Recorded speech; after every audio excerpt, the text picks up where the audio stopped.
தேவன் செய்ய நினைத்திருக்கிற காரியம் ஒன்றும் தடைபடாது என்பதை நான் அறிந்திருக்கிறேன் என்று சொல்லி யோபு பக்தன் சொன்னது போல நம்முடைய வாழ்க்கையிலும் தேவன் செய்ய நினைத்த காரியம் ஒன்றும் தடைபடாது என்பதை நாம் அறிந்து விசுவாசத்தோடு கூட நம்பிக்கையோடு கூட அறிக்கை செய்து தேவனிடத்தில் விண்ணப்பம் செய்து காத்திருக்க வேண்டும். இந்த அருமையான மகளுடைய வாழ்க்கையில அந்த 2 சக்கர வாகனம், இந்த ஸ்கூட்டர் வாங்குவதற்கு அதிகமான தடைகள் காணப்பட்டது. பேங்க் அக்கௌண்ட்ல நெட் பேங்கிங் ப்ராப்ளம், இன்னொரு அக்கௌண்ட் திறக்கிறது அதுல ப்ராப்ளம், அநேக தடைகள் காணப்பட்டபடியினாலே இந்த குடும்பத்தில் சோர்ந்து போய்விட்டார்கள். சோர்ந்து போய் எனக்கு வண்டியே வேண்டாம், இப்ப வண்டி வேண்டாம், எனக்கு பிற வாங்கிக்கலாம், பொறுமையா பார்த்துக்கலாம் என்கிற நிலைமைக்கு தள்ளப்பட்டு போனார்கள். நம்முடைய வாழ்க்கையிலே தேவன் செய்ய நினைத்திருக்கிற காரியம் தடைபடாது என்பதை அறிந்து நாம் விசுவாசத்தோடு நம்பிக்கையோடு கூட பேச வேண்டும். நம்முடைய சூழ்நிலைகளை பார்த்து நாம் எந்த வார்த்தைகளையும் அவசரப்பட்டு பேசிவிடக்கூடாது. படகிலே சீஷர்கள் பிரயாணப்பட்டு கடந்து போய் கொண்டிருந்தார்கள். அங்கே காற்று வீசினது, புயல் அடித்தது, கடல் கொந்தளித்தது. அப்பொழுது ஆண்டவராகிய இயேசு கிறிஸ்துவும் அதே படகுல தான் இருக்கிறார். அல்லேலூயா, அதே படகுல தான் இருக்கிறாரு. சீஷர்களும் அதே படகுல தான் போறாங்க. ஆனா காற்று வீசி புயல் அடித்து கடல் கொந்தளித்த பொழுது இந்த சீஷர்கள்லாம் பயந்துட்டாங்க. பயந்து அவர்கள் கூக்குரலிட, சத்தமிட ஆரம்பித்தார்கள். அல்லேலூயா. அப்படியே நம்முடைய வாழ்க்கையில ஆண்டவர் நம்மோடு கூடவே தான் பிரயாணம் செய்கிறார், நம்மோடு கூட கடந்து வருகிறார். அதற்கு ரகசியம் என்ன? என்னிடத்திலே அவன் வாஞ்சையாய் இருக்கிறபடியினால நம்முடைய வாழ்க்கையிலே தேவனிடத்திலே வாஞ்சையாய் இருக்க வேண்டும். We should have a longing and desire to be with God, to be in God.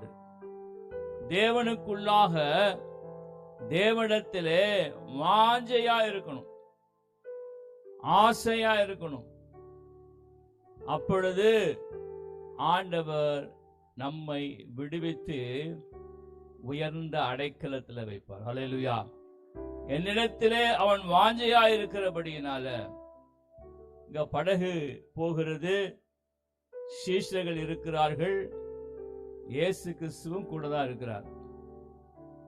அவர் பின்னணியத்திலே அவர் தலை சாய்த்து ஓய்வெடுத்துக் கொண்டிருக்கிறார். அந்த சூழ்நிலையில் தான் இந்த காரியங்கள் நடைபெறுகிறது. சீஷர்கள் அலறி கூக்குரலிடுகிறார்கள். நம்முடைய வாழ்க்கையிலே சில வேளைகளிலே அப்படிப்பட்ட சம்பவங்கள் கடந்து வரலாம்.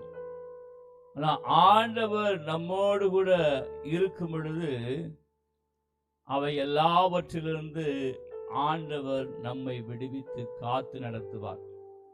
ஒருமுறை கிராம ஊழியத்திற்கு போய்விட்டு இரவு வேளையிலே நாங்கள் ஹைவேஸ்ல அவ்வளவா வர்றது கிடையாது. கூடுமான வரைக்கும் நாங்கள் கிராமத்துக்குள்ளேயே போய் 15 கிராமம் தாண்டி தான் திருச்சிக்கு வரணும்.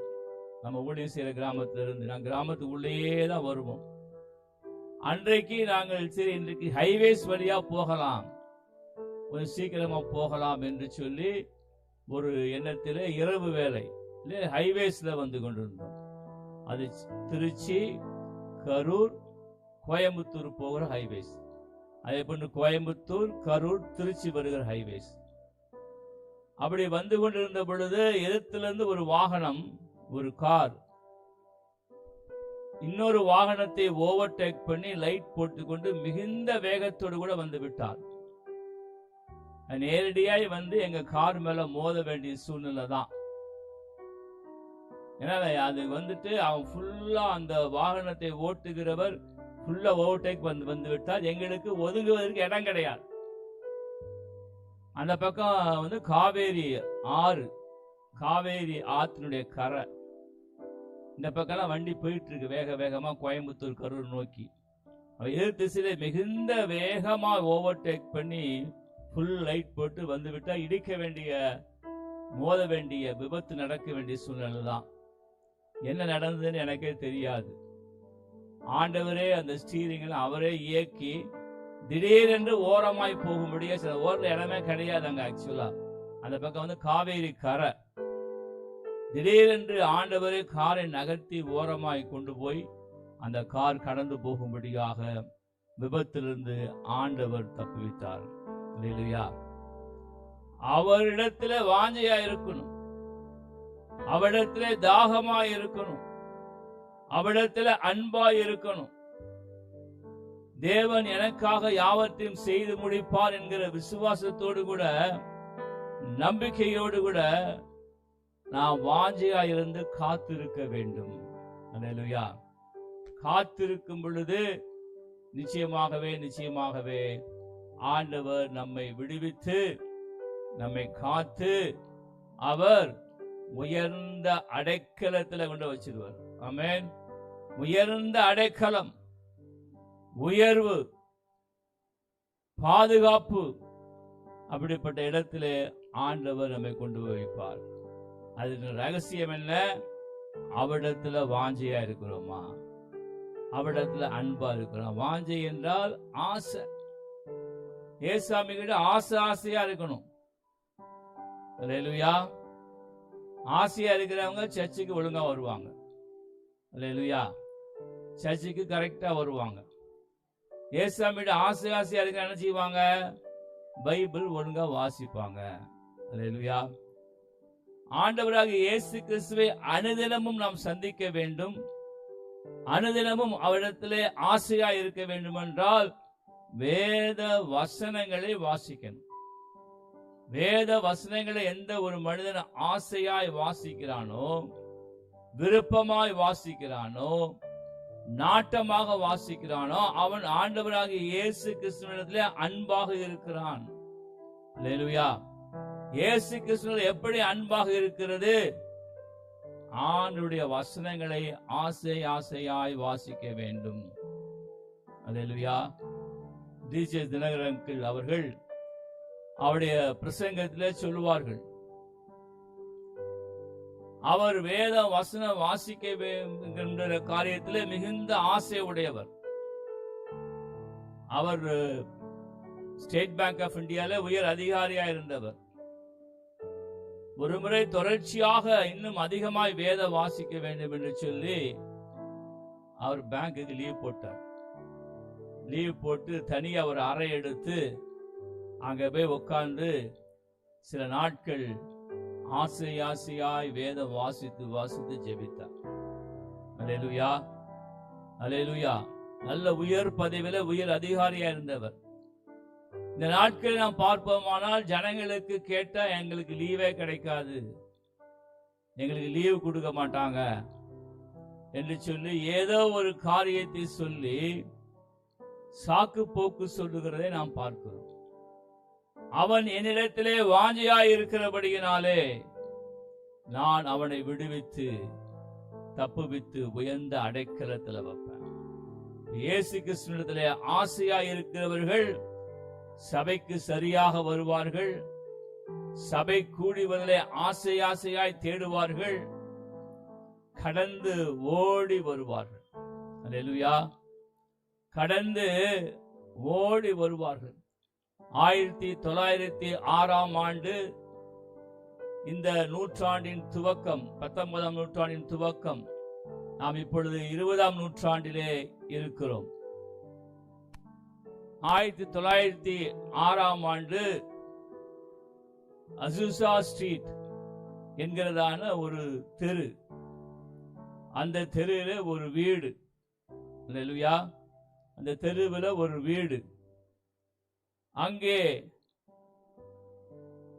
தேவனுடைய எழுப்புதலில் நிமித்தம் அங்கே தேவ பிரசன்னம் அந்த வீட்டிலே இறங்கி ஜனங்களை சந்தித்து ஜனங்களுக்குள்ளாக ஒரு பெரிய எழுப்புதலின் ஆவியை தேவன் ஊற்றினார்.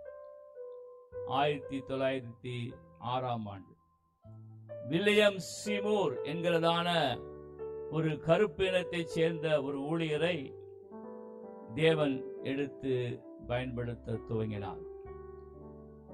இந்த செய்தியை கேள்விப்பட்டதான அந்த பட்டணத்தில் இருந்த ஜனங்கள் எல்லாம் ஆசையாய் ஓடி வருவாங்களாம். நான் எப்படியாவது அந்த இடத்துக்குள்ள போயிடணும். அந்த வீட்டில் தேவனுடைய மகிமை இறங்கி விட்டது, தேவனுடைய வல்லமை இறங்கிருச்சு, தேவனுடைய பிரச்சனை. எனக்கு எப்படியாவது அங்க ஒரு சீட்டு கிடைச்சு நான் உள்ள போயிடணும், நாங்க உள்ள போய் தங்கி இருக்கணும் என்று சொல்லி ஆசையாய் ஓடி ஓடி வருவாங்களாம். அதுதான் அசுசா ஸ்ட்ரீட் எழுப்புதல். 19ஆம் நூற்றாண்டின் துவக்கத்திலே தேவனுடைய அக்கினிமயமான வல்லமை அங்கே போடப்பட்டது.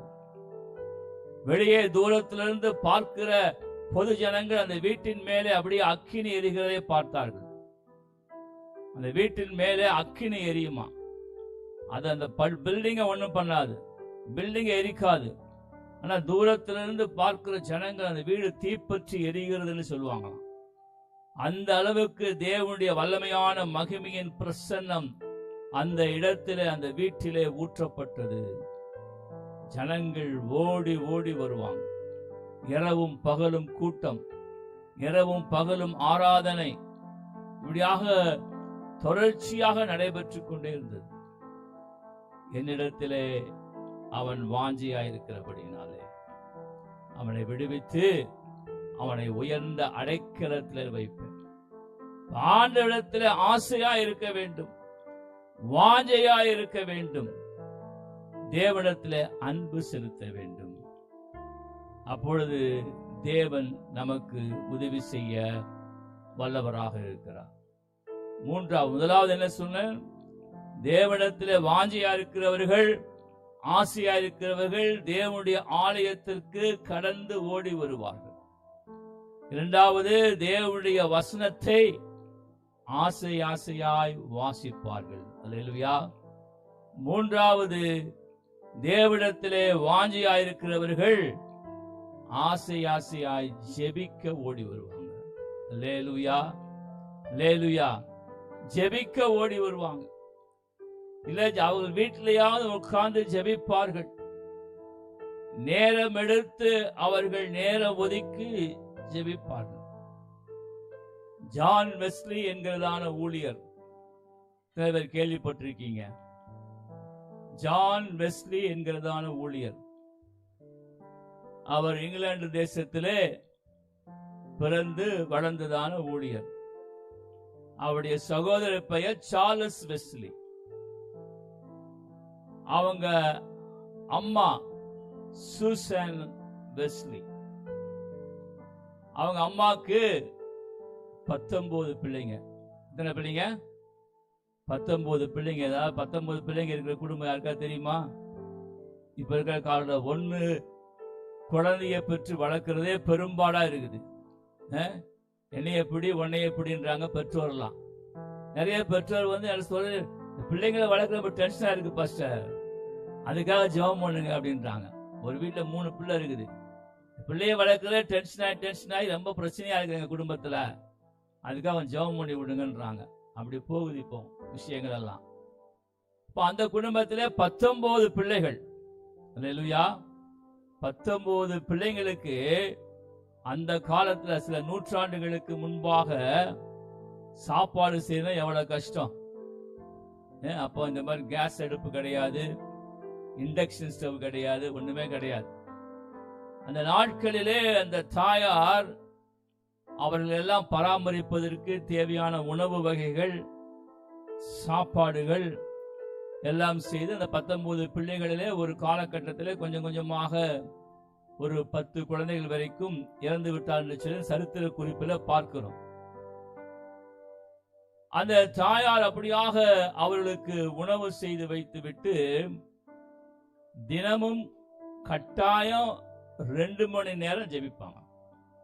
அல்லேலூயா. எத்தனை மணி நேரம்? 2 மணி நேரம். கணவருக்கு சாப்பாடு செய்ய வேண்டும், பிள்ளைகளுக்கு சாப்பாடு செய்ய வேண்டும், வீட்டு வேலைகளை பார்க்க வேண்டும். அந்த நாட்கள்ல இப்படிப்பட்ட மிக்சி கிடையாது, கிரைண்டர் கிடையாது, கேஸ் ஸ்டவ் கிடையாது, ஒன்றுமே கிடையாது. அந்த நாட்களிலே எல்லாவற்றையும் பராமரித்து வேலைகளை செய்துவிட்டு ஒவ்வொரு நாளும் விடாமல் 2 மணி நேரம் ஜெபிப்பாங்க. அவங்க குழந்தைகளுக்கு சொல்லி வச்ச ஒரு அடையாளம் இந்த தாயார். நான் எப்பொழுதெல்லாம் துணியை எடுத்து தலையிலே முக்காடு போட்டு நான் முழங்கால் போட்டால் ஒருவரும் என் பக்கத்துல வரக்கூடாது. அல்லேலூயா. அத்தனை பிள்ளைங்க வீட்டுல எல்லா பிள்ளைங்களும் சொல்லி என்ன சொல்லி வச்சிருந்தாங்க, நான் தலையிலே முக்காடு போட்டு முழங்கால் படியிட்டு விட்டால் ஒருவரும் என் பக்கத்துல வரக்கூடாது. அவங்களுக்கு சாப்பாடு இருக்குது, எல்லாருக்கும் சாப்பிட்டுட்டு பேசாம அமைதியா இருக்கணும், யாரும் என்னை தொந்தரவு செய்யக்கூடாது என்று சொல்லி அவர்கள் ஒவ்வொரு நாளும் விடாமல் 2 மணி நேரம் ஜெபிக்கிற தாயாரா இருந்தாங்க. அது மாத்திரமல்ல, எல்லா பிள்ளைகளுக்காக ஜெபிப்பார்கள். அப்படி உருவான ஊழியர் தான் தேவ ஊழியர் John Wesley and Charles Wesley. John Wesley மூலமாக பெரிய எழுப்புதலை ஆண்டவர் கட்டளையிட்டார். அதற்கு மூல காரணமாய் மாதிரியாய் இருந்தது யார்? அவருடைய தாயார் சூசன் வெஸ்லி. அந்த நாட்களே விடாமல் 2 மணி நேரம் ஜெபிக்கிற ஒரு தாயாராக அவர் இருந்தார். தேவனிடத்திலே வாஞ்சையாய் இருக்கிறவன், ஆசையாய் இருக்கிறவன், நாட்டமாய் இருக்கிற ஒரு மனுஷனோ மனுஷியோ மூன்றாவது செய்ய வேண்டிய காரியம் என்ன? ஜெபிக்கிறது. முதலாவது ஆலயத்திற்கு வருகிறது, இரண்டாவது வேதம் வாசித்தல், மூன்றாவது ஜெபித்தல், நான்காவது ஒரு காரியம். தேவனிடத்திலே வாஞ்சியா இருக்கிற ஒரு மனுஷனோ மனுஷியோ தேவனுடைய ராஜ்யத்திற்கு அடுத்த பணிகளை செய்வான். அல்லேலூயா. தேவனுடைய ராஜ்யத்திற்கு அடுத்த வேலைகளை செய்வான், அந்த பணிகளை செய்வான். ஊர்ல எத்தனை வேலை செஞ்சாலும் அதற்கு பணம் கொடுப்பார்கள், சம்பளம் கிடைக்கும். ஆனால் தேவனுடைய ராஜ்யத்தின் பணி செய்தால் ஆண்டவர் உங்களிலே பிரியமாயிருப்பார். அல்லேலூயா. ஆண்டவர் உங்களிலே அவர் பிரியமாக இருப்பார். அவன் என்னிடத்திலே வாஞ்சியாய் இருக்கிறபடியினாலே நான் அவனை விடுவித்து தப்புவித்து காத்து உயர்ந்த அடைக்கலத்திலே அவனை நான் வைப்பேன். நான்காவது காரியம் என்ன? தேவனுடைய ராஜ்யத்தின் பணியிலே நம்மை ஈடுபடுத்திக் கொள்வது. தேவனுடைய ராஜ்யத்தின் பணியிலே நம்மை ஈடுபடுத்தி அதில் உற்சாகமாய் காணப்படுவது. ஆகவேதான் சாமுவேலுக்கு அந்த தீர்க்கதரிசியினுடைய அபிஷேகத்தை ஆண்டவர் கொடுத்தார். அவன் சிறுவயது முதலே தேவனுடைய ஆலயத்திலே போய் ஆலய வேலைகளை செஞ்சான், ஆலய பணிகளை செய்தான். ஆசாரனாகிய ஏலிக்கு பணிவிடை செய்தான், உதவி செய்தான். அப்படி காணப்பட்டதான அந்த சிறு பையனான சாமுவேலுக்கு தேவனுடைய தீர்க்கதரிசியின் அழைப்பு கொடுக்கப்பட்டது, அந்த அபிஷேகம் கொடுக்கப்பட்டது. தேவன் அவரை வல்லமையாய் எடுத்து பயன்படுத்தினார். ஆண்டவரிடத்திலே வாஞ்சையாய் இருக்கிறோம், ஆசையாய் இருக்கிறோம் என்று சொல்லுகிறவர்கள் முதலாவது தேவனுடைய ஆலயத்திற்கு சரியாக கடந்து வர வேண்டும். இரண்டாவது தேவனுடைய வசனத்தை ஆசையாய் வாசிக்க வேண்டும். மூன்றாவது தேவ சமூகத்திலே காத்திருந்து ஜெபிக்கிற காரியத்திலே ஆசையாய் காணப்பட வேண்டும். நான்காவது தேவனுடைய ராஜ்யத்தின் பணியிலே, தேவனுடைய ராஜ்யத்தின் பணியிலே நாட்டமாக ஆசையாக காணப்பட்டு நமக்கு என்ன திறமை ஆண்டவர் கொடுத்திருக்கிறாரோ, நமக்கு என்ன தாளந்து ஆண்டவர் கொடுத்திருக்கிறாரோ அதை நாம் தேவனுக்கென்று பயன்படுத்த வேண்டும். அதை சரியாக பயன்படுத்தாவிட்டால் என்று சொல்லி தாளந்துகளை பற்றி உவமையை ஆண்டவர் வேதத்தில் சொல்லியிருக்கிறார். ஆகவே கிறிஸ்துவுக்குள் பிரியமானவர்களே, இந்த கால வேளையில நாம் ஆசையாய் இருக்க வேண்டும், ஆண்டவரிடத்திலே வாஞ்சையாய் இருக்க வேண்டும், ஆண்டவரிடத்திலே நாட்டமாக இருக்க வேண்டும். அதற்கு 4 காரியங்களை குறித்து நாம் பார்த்தோம். தேவனுடைய ஆலயத்திற்கு கடந்து வர வேண்டும், தேவனுடைய வார்த்தையை ஆசையாய் வாசிக்க வேண்டும், ஜெபத்திலே ஆசையாய் தரித்திருக்க வேண்டும், தேவனுடைய ராஜ்யத்திற்கு அடுத்த பணிகளிலே நம்மை ஈடுபடுத்தி உற்சாகமாக நாம் காணப்பட வேண்டும் என்று சொல்லி நாம் இந்த நாளிலே கற்றுக்கொண்டு நம்முடைய வாழ்க்கையிலே அபியாசப்படுத்துகிற ஜனங்களாக நாம் காணப்பட வேண்டும். ஏதோ பேரளவிலே நாம் காரியங்களை புரிந்து கொண்டு விட்டுவிடுவது கிடையாது.